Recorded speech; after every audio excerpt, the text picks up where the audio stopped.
Yesus itu bukan Tuhan, bukan anak Allah, tapi utusan Allah.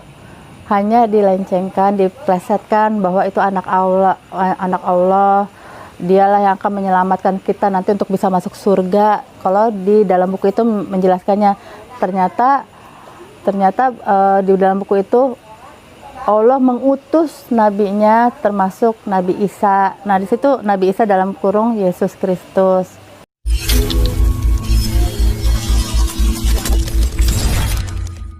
Assalamualaikum semuanya. Kembali lagi di Arsyad Channel, channel reaction video yang menyajikan konten Islami. Oke, sebelum ke video jangan lupa tekan like, komen, subscribe. Assalamualaikum warahmatullahi wabarakatuh. Untuk sahabat ngaji cerdas, saya Ibu Erlitawati Butar-Butar. Asli saya dari suku Batak. Kedua orang tua saya lahir dari kampung Batak sana, cuma saya sudah lahir di Jakarta. Tetap panggilan saya Lita, dan alhamdulillah memang tidak ada perubahan dalam nama saya karena diarahkan dari Ustadz waktu saya syahadat, alami saja supaya tidak ada konflik dengan keluarga besar saya jika mereka tahu nanti saya sudah mualaf saat itu. Awal mulanya pertama kali saya merasakan itu sebenarnya dari waktu usia anak-anak ya, sekitar kelas 3 atau kelas 4 SD. Di saat itu ada pengasuh saya yang setiap malam dan setiap harinya mengasuh saya itu memang beliau sholatnya rajin. Sedangkan saat itu saya kan beliau asuh saya dengan kondisi keluarga besar saya Nasrani. Jadi walaupun pengasuh saya itu Muslim saat itu, dia tetap mengingatkan saya, ayo Kak Lita, bangun, jangan lupa untuk ke gereja, jangan lupa untuk sekolah minggu. Tapi saya perhatiin rajinnya sholatnya rajin, tahajudnya juga rajin karena pengasuh saya tidur sama saya.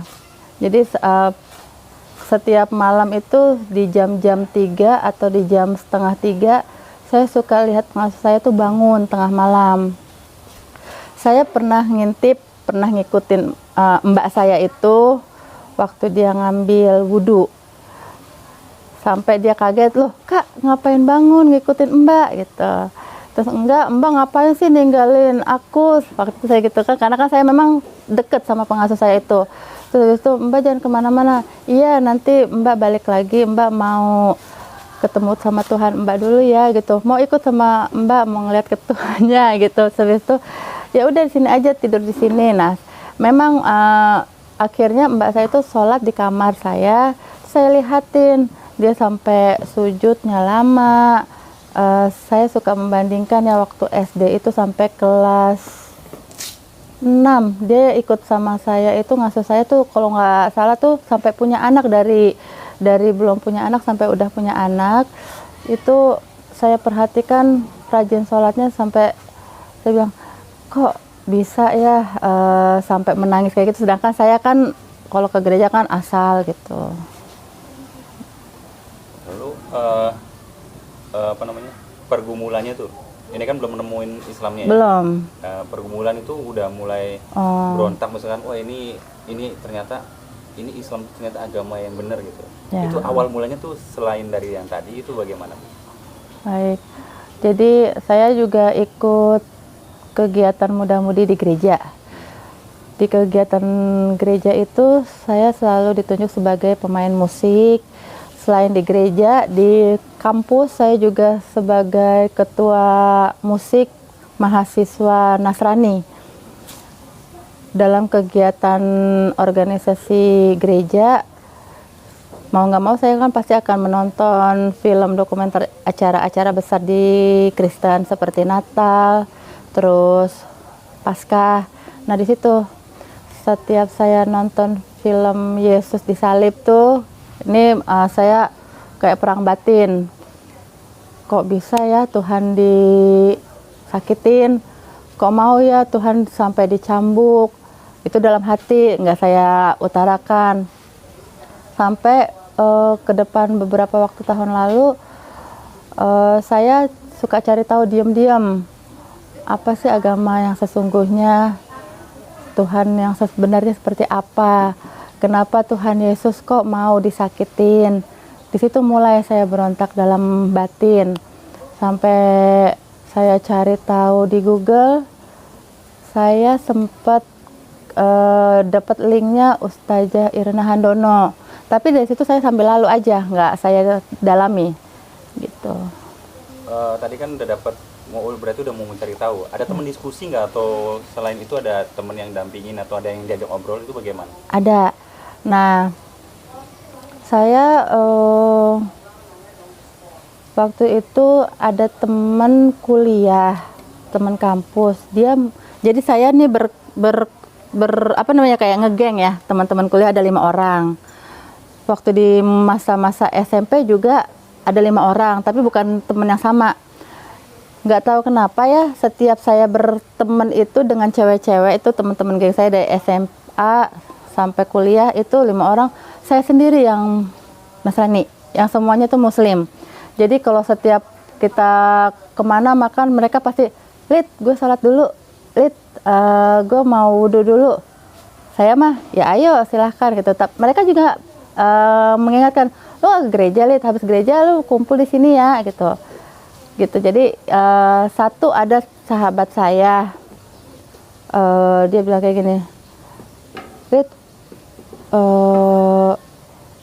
lu kok apa namanya ya, kelihatannya kayaknya udah, dia ngeliat saya mau ke gereja tapi saya bawanya malas. Jadi saya bilang gini, lu di mana? Gue lagi di sini, ikut dong, lagi kumpulan muda-mudi masjid, nggak apa-apa gue ikut gitu. Nah saat itu saya pengen, nggak tahu kenapa hati saya pengen ngikut sama dia. Terus habis itu ya udah gini aja, selesai acara masjid kita ketemuan di mana, ketemuan. Nah di situ saya suka tanya jawab sama dia. Saya bilang, Tuhan lo itu seperti apa sih sebenarnya gitu. Kalau emang kenapa kok tanya kayak gitu? Iya, punya rupa nggak? Ganteng nggak? Saya bilang gitu, karena kan kalau gambaran di Kristen dulu, Yesus itu kan ada nampaknya tinggi, putih, pokoknya cakep gitu ya. Nah saya pengen tahu Tuhannya di agama teman saya itu. Terus, ya nggak kelihatan lah Tuhan gue, dia bilang gitu. Terus itu, masa sih nggak kelihatan? Terus ngapain lo sembah-sembah? Pakai sujud-sujud, tunggang-tungging, capek begitu kalau nggak kelihatan. Terus yang lo minta itu ke siapa? Ke lantai gitu. Terus abis itu ya enggak lah, sekarang gini Lid, dia bilang gitu, kayaknya lo lagi galau ya sama iman lo gitu. Dia mulai gitu, enggak lah, cuma pengen tahu aja gitu. Enggak, soalnya lo sampai nanya Tuhan gue itu seperti apa gitu. Udah di situ sih saya akhirnya saya nanya gini,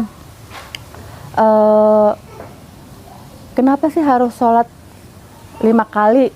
Emangnya nggak bisa setiap saat? Kayak saya dong gitu. Kapan aja bisa, mau kapan aja, nggak doa juga dalam hati juga nggak mesti harus apa kayak basuh-basuh segalanya gitu. Tuh saya dulu tuh. Akhirnya teman saya bilang kayak gini, dah gini aja,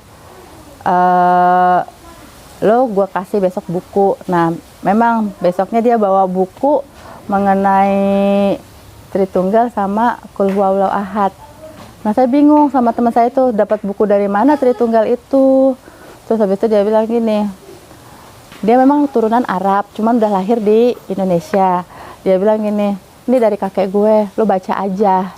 Dari situ saya merasa pas lagi baca buku itu, Qul Huwallahu Ahad, Allah tidak beranak dan tidak diperanak. Itu saya langsung tutup buku, berak gitu. Hah? Tuhan tidak beranak, tidak diperanakan. Maksudnya apa nih gitu kan ya. Habis itu saya simpan bukunya. Habis itu saya bilang ini, namanya siapa ya namanya ya, saya lupa teman saya itu ya. Tahun berapa dan di kampus mana? Kampus Trisakti. Tahun saya lulus tahun 2005, saya angkatan 2005, syahadat 2007. Jadi selama saya kuliah itu saya nggak mau ada niatan untuk masuk Islam. Cuma pengen cari tahu aja, niatan untuk masuk Islam belum ada.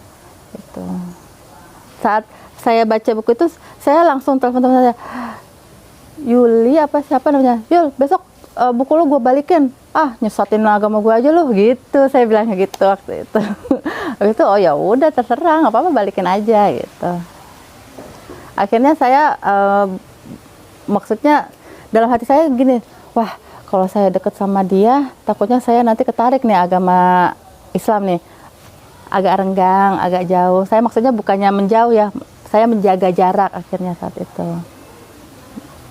Lalu masih tetap mencari tahu nggak? Masih tetap mencari tahu. Apa gitu, lewat media, maksudnya Google. Saya tetap penasaran setelah buku itu saya balikan ke teman saya itu. Mulai tuh setiap ke gereja, saya suka ngeliat kan setiap gereja kan ada gambar Yesus tuh. Yesus lagi menggembalakan domba, terus Yesus lagi pegang usap kepala anak kecil, terus Yesus lagi mangku-mangku anak-anak gitu. Saya suka mandangin dalam gereja. Yesus tidak beranak dan tidak ada beranak. Itu benar-benar berkecamuk dalam hati saya. Terus di kepala saya, apa iya Tuhan itu tidak beranak dan tidak diperanakan, tapi Yesus itu kan anak Allah. Lalu Yesus itu siapa? Terus saya tanya, apa iya Yesus itu ada ibunya? Masa Tuhan Allah, maaf ya, bersetubuh dengan Bunda Maria, terus tapi kan suci, dia kan wanita suci, nggak ketemu sama, tidak bersentuhan dengan laki-laki, terus bagaimana gitu. Jadi itu tuh saya mulai tuh pengen cari tahu. Kadang-kadang kalau gereja sudah selesai, udah sepi tuh, saya lihatin foto Yesus itu, terus saya dengar azan, karena di belakang tuh kan ada musola. Itu saya diam-diam masuk musola itu setelah kondisi sepi, gereja sepi, jangan sampai ada yang ngeliat saya, karena kan orang tua saya aktivis gereja. Kalau saya sampai ketahuan masuk musola di belakang gereja tempat saya dulu, pasti mau nggak mau kan akan ketahuan sama keluarga saya. Jadi saya masuk ke musola itu diam-diam, saya cari-cari buku mengenai Islam, tapi nggak saya nemuin, kan karena kan kebanyakan Yasin, terus Al-Quran yang kaligrafi saya belum paham itu. Akhirnya saya cari tahu lagi lewat Google, cari baca-baca aja, belum ada siapa orang yang mau saya tanya jawab waktu itu. Terus tadi mau memperdalam yang tentang, kan pertanyaan besar adalah begini, mendapatkan hidayah dalam gereja itu kan belum dijabarkan secara luas tuh. Betul. Gitu ya. Dapat terasa, wah ini ada yang salah nih. Iya. Setelah saya karena memang tetap mengingat ya buku dari teman saya itu. Saya cari taunya dari Google juga nggak begitu dalam. Mulai di gereja itu, jujur aja marbot gereja pun juga dari agama Islam. Mereka diberdayakan di gereja, diberikan fasilitas, jadi masuk Kristen. Saya sempat nanya sama marbot gereja, namanya Mang Karno. Mang, Mamang kan dulu Islam. Iya, kenapa Kalita? Emang masuk ke Kristen dasarnya apa? Kok Kalita nanya seperti itu? Ya enggak, pengen tanya aja kenapa. Memang dulu di agamanya Mang Karno, di Islam, apa Tuhannya nggak kelihatan sampai mau masuk ke Kristen, mencari wujud yang nyata Tuhannya gitu. Jawabannya karena merasa nyaman, udah cuma itu aja, merasa nyaman di agama Kristen. Nyaman, kenapa Mang Karno gitu. Terus saya pernah nyelutukin, nyaman karena kasih rumah dinas, bilang gitu sempat. Terus habis itu, ya termasuk itu, dia bilang memang jujur, semua keluarganya ditarik masuk semuanya. Intinya memang seperti itu. Terus saya dalam hati, wah saya cari agama yang sesungguhnya nih masih belum bisa dapat di sini.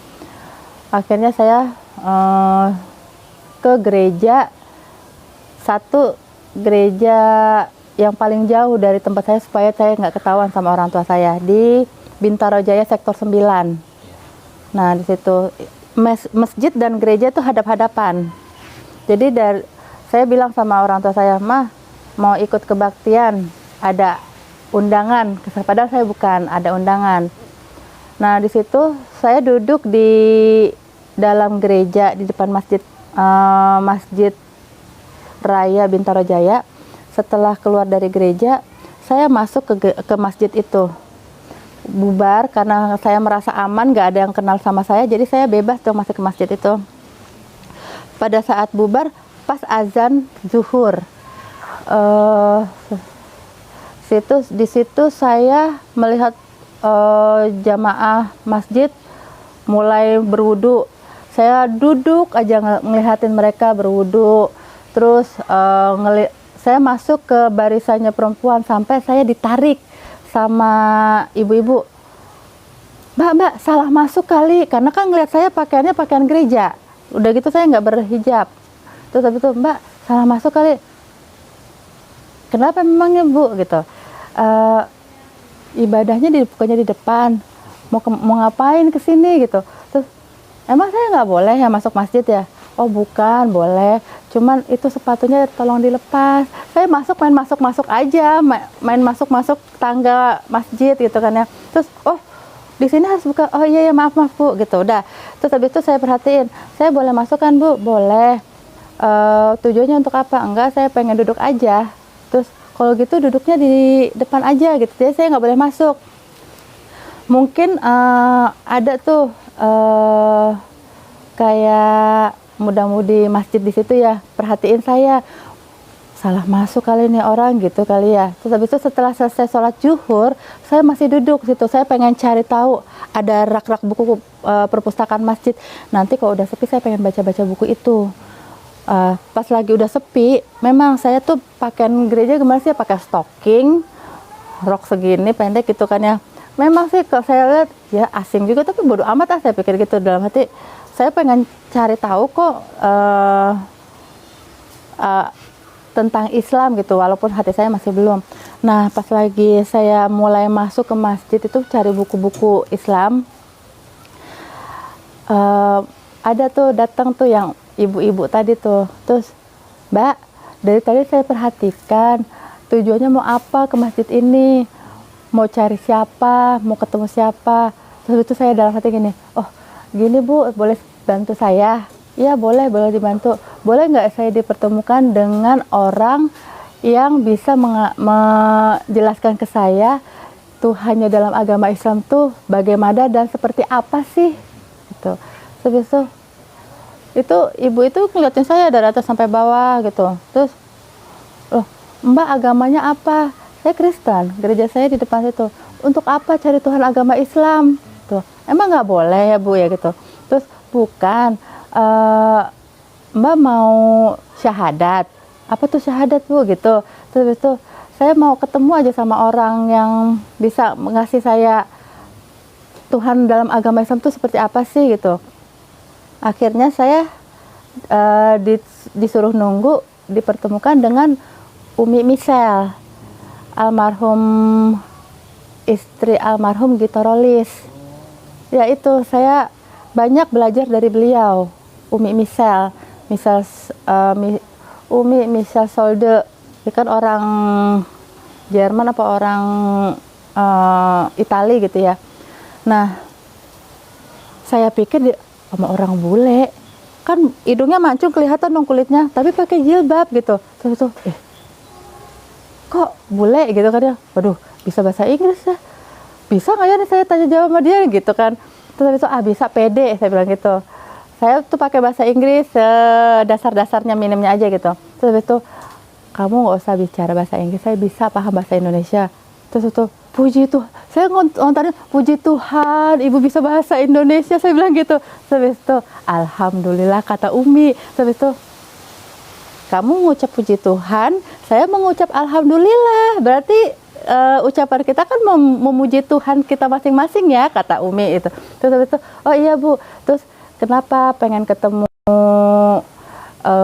pemuka agama di masjid ini, perlunya Mbak apa, dia bilang gitu. Ya, saya panggil ibu siapa ya gitu, saya bilang gitu. Saya Ibu Michelle. Terus habis itu Ibu Michelle, ibu dari keturunan apa, saya bilang gitu. Saya keturunan luar, cuman alhamdulillah saya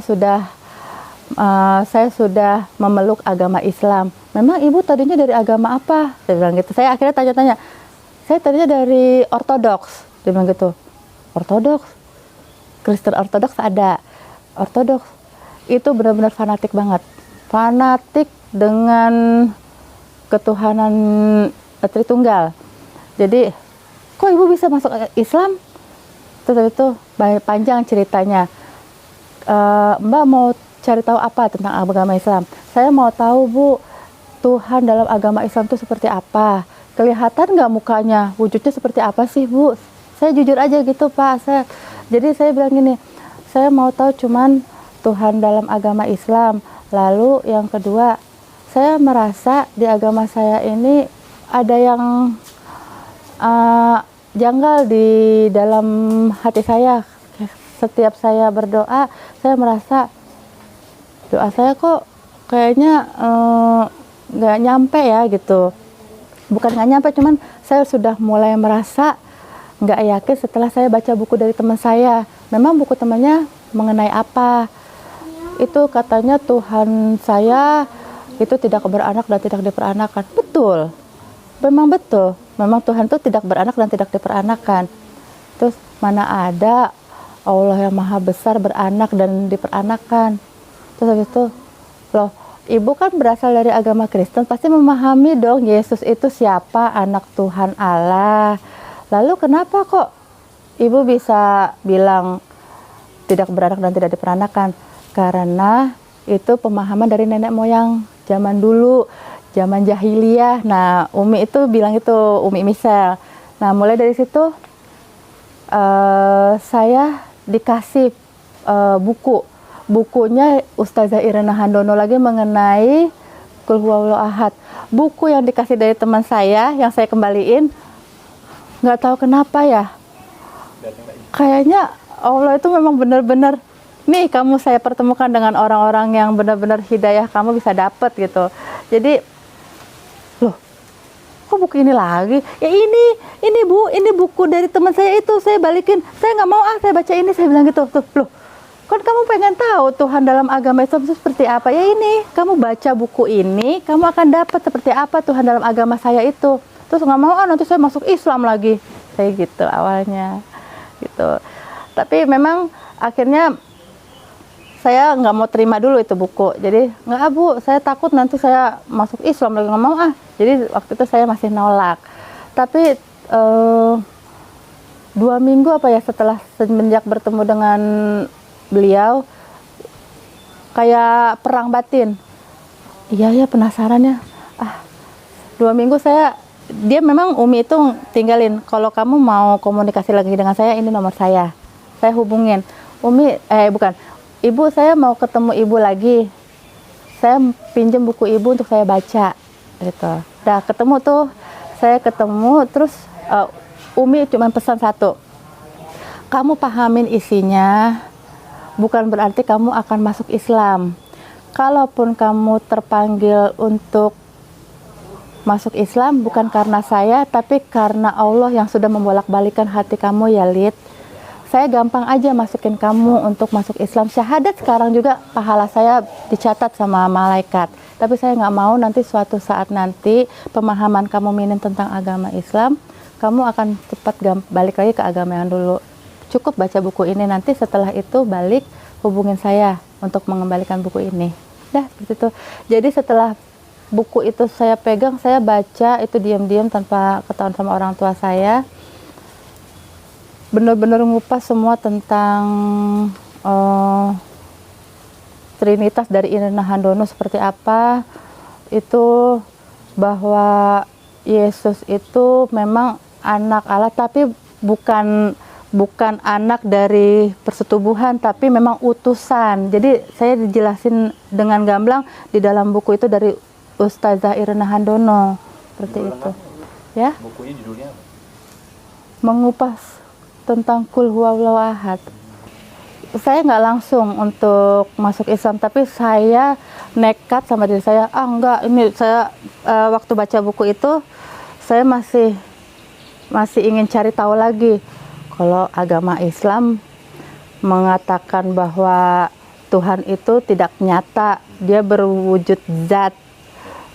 Kalau dengan agama lain seperti apa ya itu. Jadi kan saya kan lagi perang batin, karena saya merasa di agama saya yang Nasrani, saya setiap menonton film dokumenter Yesus itu disalib, saya bertentangan.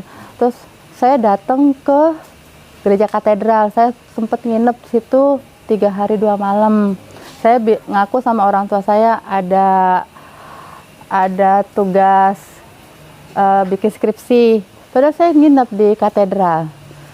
Saya ngelihat jalannya salib, pastor itu manggil jamaahnya masuk ke kamar suci untuk pengakuan dosa. Saya dengar, saya sempat masuk juga ke kamar suci itu untuk pengakuan dosa. Terus habis itu pengakuan dosa, dalam hati saya gini, enak banget ya, setiap masuk merasa suci, mengakui dosa, ntar keluar dari kamar itu bisa bebas buat dosa lagi, termasuk aja lagi kamar. Terus itu nggak masuk akal sama saya waktu itu.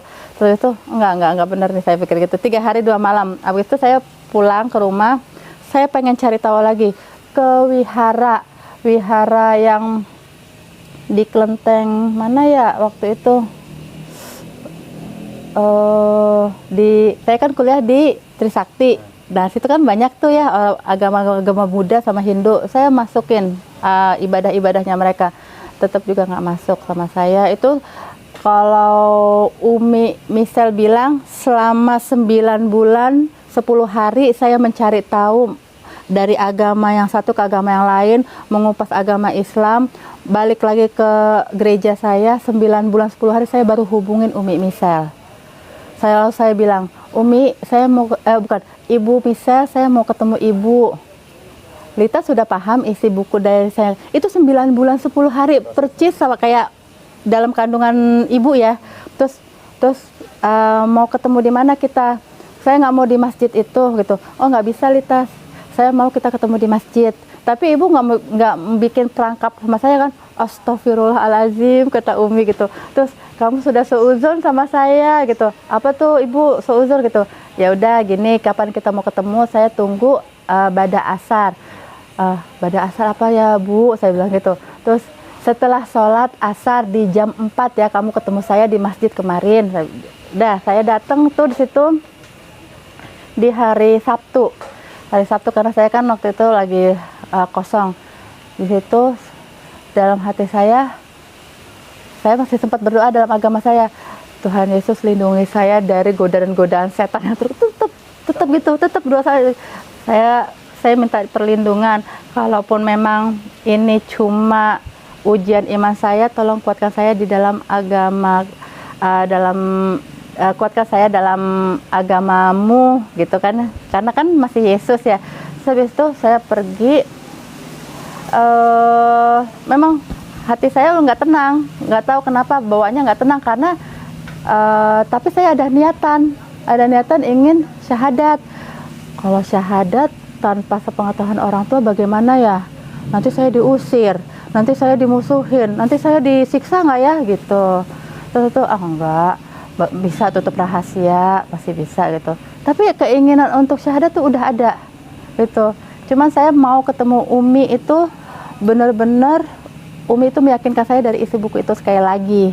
Itu setelah asar saya dipertemukan sama Umi, itu mengupas buku sampai bada maghrib, nggak langsung syahadat, nunggu lagi sampai bada isya.